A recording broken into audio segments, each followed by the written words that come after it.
Comment lutter alors contre le terrorisme, contre l'islamisme? Emmanuel Macron appelle à une société de la vigilance. Nathalie Arthaud, comment? Est-ce que c'est une manière de responsabiliser la société ou est-ce un appel à se dénoncer les uns les autres? Comment vous voyez les choses? Moi, je suis toujours frappée par les réactions à la suite, les réactions des gouvernements à la suite de ces attentats, parce qu'on est toujours sur le même schéma. Hein. C'est il faut faire toujours plus de sécuritaire, il faut resserrer les mailles du filet. Enfin, c'est toujours le même ton martial. Nous sommes en guerre, etc. Ça recommence hein, à chaque fois. Voilà. En réalité, peut-être parce que les Français sont inquiets. Il n'y arrive pas. Non, mais c'est un discours qui est porté, voilà. Et moi, ce que je pense, c'est que cette histoire de vigilance, c'est la même chose. Pour moi, c'est un mot creux. Au mieux, dans le meilleur des cas, c'est un mot creux. Et au pire, cela annonce des mesures qui vont se retourner contre toute la population, qui vont se retourner en particulier contre les musulmans, qui vont se retourner contre les travailleurs qui sont musulmans dans les entreprises. Voilà. Donc, je crois que cet appel à la vigilance, oui, c'est de la démagogie qui va finalement alimenter les amalgames, alimenter la suspicion qui sont régulièrement faits entre terroristes, immigrés, musulmans, étrangers. Voilà. Donc moi, je m'y retrouve absolument pas. Je fais aucune confiance dans le gouvernement pour ça. Je voudrais juste aussi rajouter que ce qui me frappe, c'est que voilà, on a entendu Emmanuel Macron dire qu'il faut combattre l'hydre islamiste. Bon, ce projet islamiste qui, effectivement, nous renvoie au Moyen-Âge, etc. D'accord, ok. Et les pays qui portent ce projet, qui vivent avec la charia, qui imposent la terreur à leur population, l'Arabie saoudite, ça le dérange d'être assis sur les mêmes bancs à l'ONU avec l'Arabie saoudite, de continuer de vendre des armes à l'Arabie saoudite? C'est un bon problème. Pour moi, clairement, il y a un double discours. Il y a de l'hypocrisie. Dès qu'il y a effectivement des intérêts en jeu, eh bien, ces beaux principes-là, ils passent derrière. Donc, moi, je ne fais pas confiance dans le gouvernement pour mener cette lutte contre le terrorisme qu'il alimente finalement d'un autre côté avec sa politique internationale. Le voile islamique, combien d'atteintes à la laïcité dans notre pays? Un exemple tout simple, et d'ailleurs qui va concerner Madame Arthaud, puisque j'étais invité à une cérémonie organisée dans le cadre de l'éducation nationale dans ma ville de Sens pour remettre des prix aux lycéens méritants. À cette cérémonie, vous aviez le proviseur, vous aviez tout le corps éducatif, vous aviez tous les élus, et une élève de première s'est présentée voilée pour recevoir un prix de l'éducation nationale. Ça vous a choqué? Ça m'a choqué, bien évidemment. Quand on est attaché aux valeurs de laïcité, quand on est attaché au vivre en France, on ne peut pas tolérer ça. Et la vigilance, normalement, ça aurait été que ce proviseur, que le maire... Mais non, vous mélangez tout. Mais pas du tout. La vigilance, ça veut dire quoi? Ça veut dire que cette jeune fille qui porte un foulard... Ça ne vous dérange pas? Vous n'êtes pas attaché à la laïcité, Madame Arthaud? Vous allez la suspecter d'être terroriste. Vous êtes en train d'expliquer ça. Ça n'a rien à voir, Madame Arthaud. Vous êtes en train de dire ça? Je dis que dans notre pays, vous avez deux formes d'islamisme. Vous avez un islamisme violent, qui est visible, qui a endeuillé notre pays, 262 morts quand même depuis 2012. Et puis il y a un islamisme light, qui est le carburant de l'islamisme violent. Et tout ça, c'est des atteintes à la laïcité, c'est le communautarisme, c'est le voile intégral, c'est les revendications voilà, pour des activités séparées entre les hommes et les femmes. Et le combat contre l'islamisme, il est global. Cette manifestation, Christophe Castaner a tranché, elle sera interdite. Le ministre de l'Intérieur, regardez, s'est exprimé sur Twitter. C'est une manifestation qu'il qualifiait d'infamie et d'insulte. Je me suis entretenue avec le préfet du Val-d'Oise.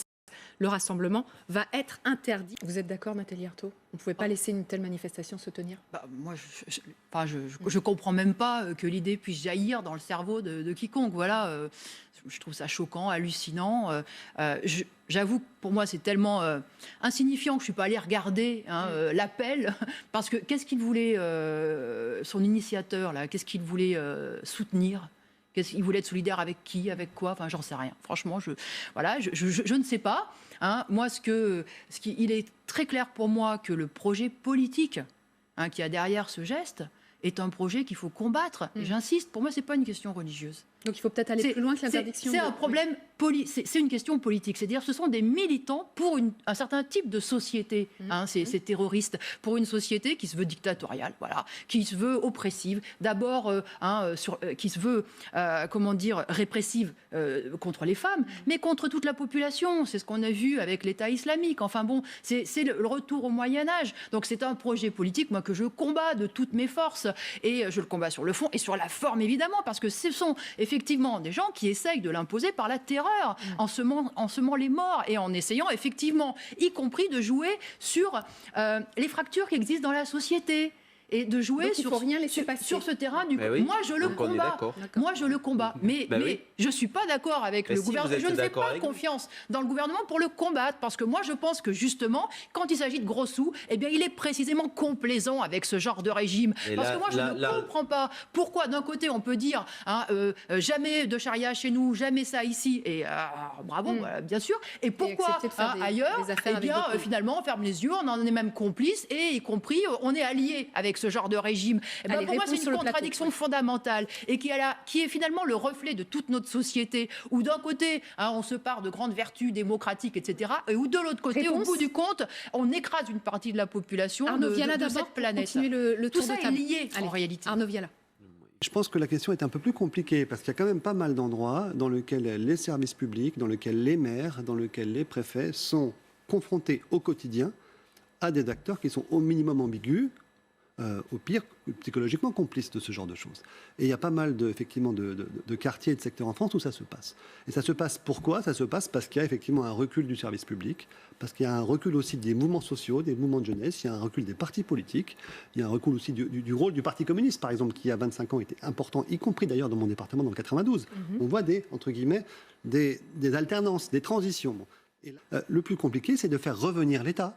Parce que moi, j'ai été interpellée par votre diagnostic sur le recul de l'État dans les quartiers populaires, sur le recul de l'action sociale. Alors, vous êtes au pouvoir. Oui. Vous êtes au pouvoir. Oui. Qu'est-ce que vous comptez faire pour que les écoles, pour que le manque de moyens criants qui a été dénoncé suite au suicide de Christine Renon à Pantin, de cette directrice de l'école maternelle, qui a expliqué que finalement, voilà, on les acculait à faire tout et n'importe quoi, qu'elle ne pouvait plus faire son travail correctement.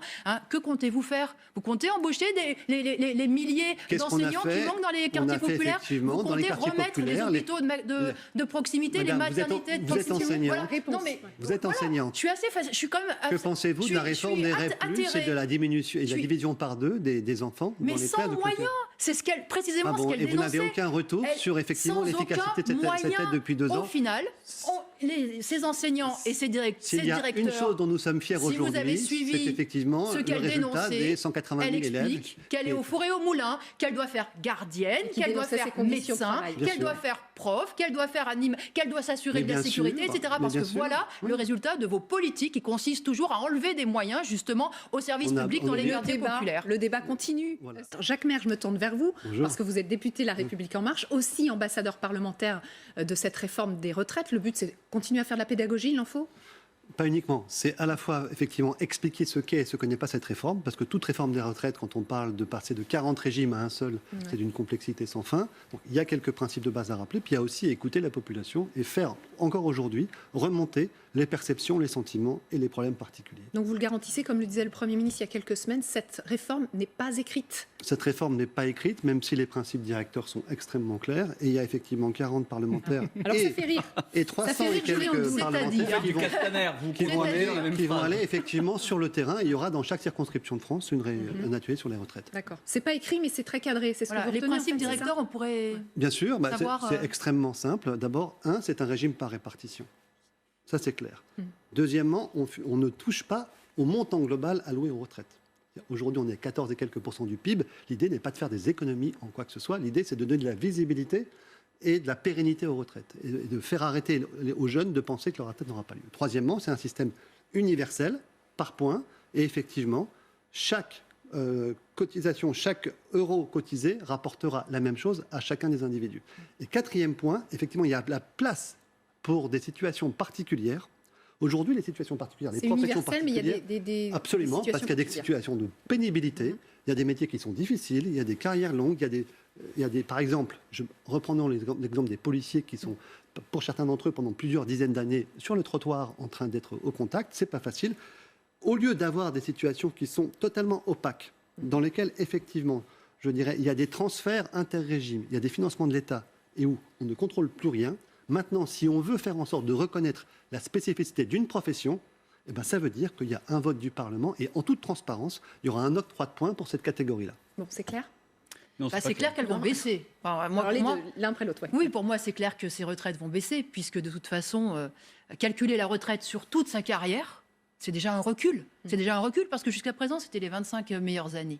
Et dans la fonction publique, c'était les 6 derniers mois. Donc, de toute façon, on va inclure dans le calcul de la retraite les mauvaises années, les années où les salaires étaient les plus bas. Donc, ça signe une baisse des retraites. Et vous dites que l'enveloppe restera la même. Mais il va y avoir Vous plus êtes sur un schéma de il y carrière aura croissante et plus linéaire. de C'est plus retraités ça que demain. disent les gens aujourd'hui. Il y aura plus de retraités demain, vous le savez. Vous êtes d'ailleurs les premiers à le dire. Oui. Donc, logiquement, si on veut que les retraites se maintiennent, il faut augmenter la masse allouée aux retraites et pas que ça reste effectivement à 14% du PIB. Il faut les augmenter. Ça dépend du PIB, Donc, ça dépend du niveau d'emploi, donc, ça dépend de il beaucoup faut de choses. absolument dire que oui, il faut trouver l'argent pour les Donc, retraites. si vous augmentez les retraites, il faut soit trouver vous l'argent pour augmentez les la retraites. durée de cotisation, Il faut- soit vous baissez, soit vous augmentez les cotisations Ah non, mais elles-mêmes. Ben voilà. Très clairement, vous voulez baisser les retraites et augmenter la durée de cotisation. Absolument C'est pas. On veut d'ailleurs le sauvegarder les résultat régimes qui a par été atteint répartition. par absolument toutes les réformes sur les retraites. C'est la raison pour laquelle, effectivement, il y a une opposition massive de l'ensemble du monde du travail, parce que ce Eh n'est bien pas non, les régimes ce spéciaux n'est qui pas le vont cas. reculer,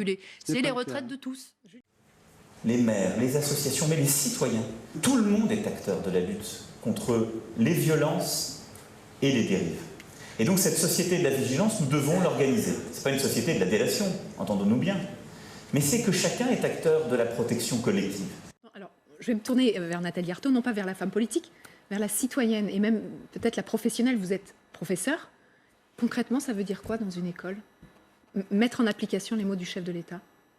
Mais suite aux différents attentats, il a été demandé, y compris au corps enseignant, de signaler d'éventuelles radicalisations si on en était témoin. Il y a Stop Djihadisme, hein, c'est un numéro vert Voilà. qui a été mis en place dans l'éducation nationale. Je n'ai absolument pas été confrontée à cette situation et aucun de mes collègues, en tout cas, voilà, j'en ai pas eu écho du tout dans mon établissement. Donc voilà, c'est un fait. C'est vrai qu'il y a des relations avec les jeunes qu'on cherche à avoir, c'est-à-dire de la bienveillance, une mise en confiance qui fait qu'il y a une communication, qu'il y a de la discussion, qui fait que, en tout cas, nous, on a envie, quand on est prof, de dire si vous êtes en détresse, si tu as des questions, si tu as envie de discuter, on est là. Voilà, on est là. Et c'est plutôt cette ambiance-là qu'on développe et qui fonctionne bien, je crois, compris dans l'établissement où je suis. Mais de façon plus générale, là, s'il s'agit d'être vigilant pour dépister des terroristes, honnêtement, je ne vois pas. Je ne vois pas. Qu'est-ce que ça veut dire ? Qu'est-ce que ça veut dire concrètement Il ne s'agit pas de écoutez, Arnaud dépister Viala, des terroristes. peut-être. Il s'agit de, parce que il moi, s'agit de déceler voyez, vous des me signes. coupez. Non, mais vous posez une question, on est en droit de vous Mais répondre. des Sinon, signes, vous débattez toute seule. Il s'agit de déceler des signes de radicalisation. Et moi, Oui. je suis également À du côté monde de de moi, l'éducation. Un Et foulard est un voudrais- signe de mais radicalisation. non, Vous voyez qu'on n'est mais pas d'accord sur les moi, signes. je ne vous parle pas de voudrais ça. juste Je vous dis- terminer je vous là-dessus. dis- Je voudrais terminer mon raisonnement. Bah oui. Vous terminez votre compliqué. raisonnement. Voilà. Réponse Je voudrais après d'Arnaud terminer Viala. mon raisonnement, c'est que le service qui est professionnalisé dans la vigilance, c'était le service de renseignement. Regardez comment lui-même n'a pas été en mesure de signaler quelqu'un des leurs. Alors la chose, elle est compliquée. Moi, ce que je sais, c'est que la population, les travailleurs, ils sont vigilants pour plein de choses. Regardez ce qui s'est passé sur Lubrizol à Rouen. Ils ont été vigilants. Regardez ce qui s'est passé pour le Mediator. Ils ont été vigilants. C'est Irène Frachon, ce sont les victimes. Ils ont été vigilants. Et qu'est-ce qui s'est passé rien à voir. Alors, On si, parle- ça a on parle- rien à voir. s'il vous Parce que plaît. moi, là, je suis pour être vigilant. On parle Mais de précisément, vigilance. et quand Bon, ce mais- sont des domaines, je termine, quand Madame ce sont Arthaud. des domaines qui sont à la portée, justement, des travailleurs et de la population qu'ils vivent, sur lesquels ils ont prise, ils sont vigilants bien souvent et qu'ils ont en face d'eux, eh bien, un gouvernement qui, parce qu'il veut protéger les intérêts financiers, parce qu'il veut protéger les intérêts l'avez des faite 10 propriétaires, fois, eh bien, il votre bloque. page Mais pour ce d'idéologie. qui relève de ce qui dépend d'eux, je pense que oui, les travailleurs, ils peuvent être vigilants et heureusement qu'ils le sont et qu'ils le font parce que grâce Arnaud à eux, Viala. il y a pas mal de choses Moi, qui ce que je bougent. crois.